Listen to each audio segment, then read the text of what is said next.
Stock market में अच्छे returns कैसे बनते हैं। आप किसी स्टॉक को बाय करते हो एट अ प्राइस लेवल और जब उस स्टॉक में रैली आ जाती है तो आप उसको सेल करके प्रॉफिट्स अर्न कर लेते हो। What if I tell you कि आप बिना स्टॉक को खरीदे ही उसे बेच करके अच्छे रिटर्न्स अर्न कर सकते हो। सरप्राइज्ड? आज के वीडियो में मैं आपको इसी के बारे में बताने वाली हूँ। बिना स्टॉक को ओन किए उसको सेल करके प्रॉफिट अर्न करने को बोलते हैं शॉर्ट सेलिंग। आज के वीडियो में मैं आपको पूरी डिटेल्स दूंगी अबाउट शॉर्ट सेलिंग। मैं हूं अपराजिता और आप देख रहे हैं investing ideas by Angel one, जहां पे इन्वेस्टमेंट से जुड़े हर छोटे बड़े अपडेट्स हम आप तक पहुंचाते हैं। तो अगर आपको अपडेटेड रहना है then don't forget to subscribe to our YouTube channel and hit the bell icon to keep receiving new video notifications. तो before I tell you about short selling, आप मुझे ये बताइए, क्या आप स्टॉक ट्रेडिंग करते हैं? और अगर स्टॉक ट्रेडिंग करते हैं तो कितना फ्रिक्वेंटली करते हैं? I would love to know your experience in the comments below. Now let's get started. Short selling ऐसे इन्वेस्टर्स करते हैं जो किसी स्टॉक में या इंडेक्स में फॉल एंटिसिपेट कर रहे होते हैं। It is called going short on a stock और एन इंडेक्स। तो डेरिवेटिव्स मार्केट में आप उस स्टॉक या इंडेक्स के फ्यूचर्स को सेल करके और दोबारा उसको बाय करके इस तरह से शॉर्ट सेलिंग कर सकते हैं। इसके लिए आपके डीमैट अकाउंट में उस स्टॉक या इंडेक्स का होना जरूरी नहीं होता है। डेरिवेटिव्स मार्केट में आप अप टू 3 मंथ्स आगे तक उस स्टॉक या इंडेक्स में शॉर्ट सेलिंग कर सकते हैं। दूसरा तरीका है कैश मार्केट में।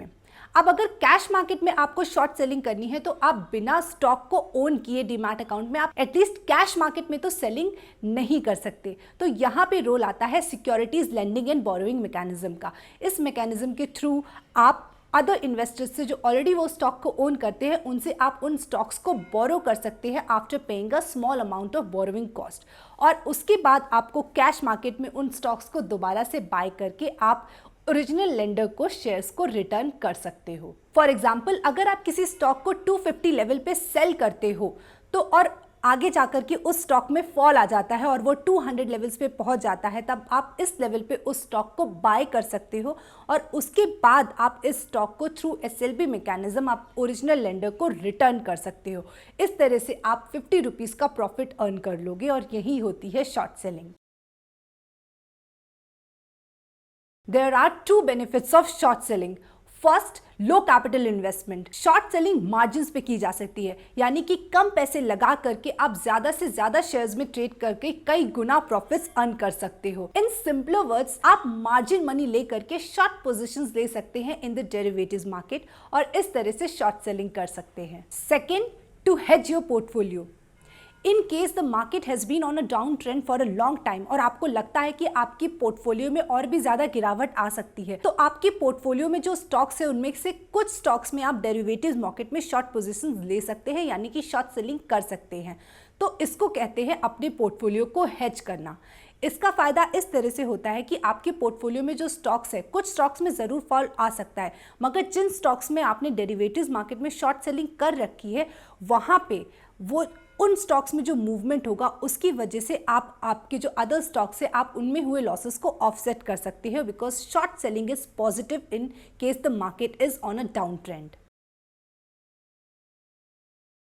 शॉर्ट सेलिंग काफ़ी रिस्की ट्रेड होती है क्योंकि आप मार्जिन मनी पे खेल रहे होते हो, तो अगर किसी भी रीज़न से शॉर्ट सेलिंग में ली गई पोजीशन आपके एंटिसिपेशन के अगेंस्ट मूव करती है तो आपके काफ़ी ज़्यादा लॉसेस हो सकते हैं। शॉर्ट सेलिंग के पॉजिटिव होने के लिए उस स्टॉक में फॉल आना बहुत ज़रूरी है और अगर उसमें रैली आ जाएगी तो आपके लॉसेस के चांसेस काफ़ी ज़्यादा बढ़ जाएंगे। So be very careful about short selling in the stock market. What do you think about short selling? ये मुझसे कमेंट्स में ज़रूर शेयर करिए। Now don't forget to like and share this video and subscribe to our YouTube channel.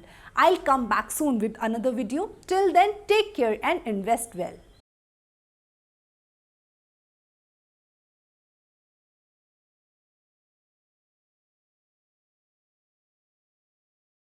Investments in securities market are subject to market risks. Read all the related documents carefully before investing.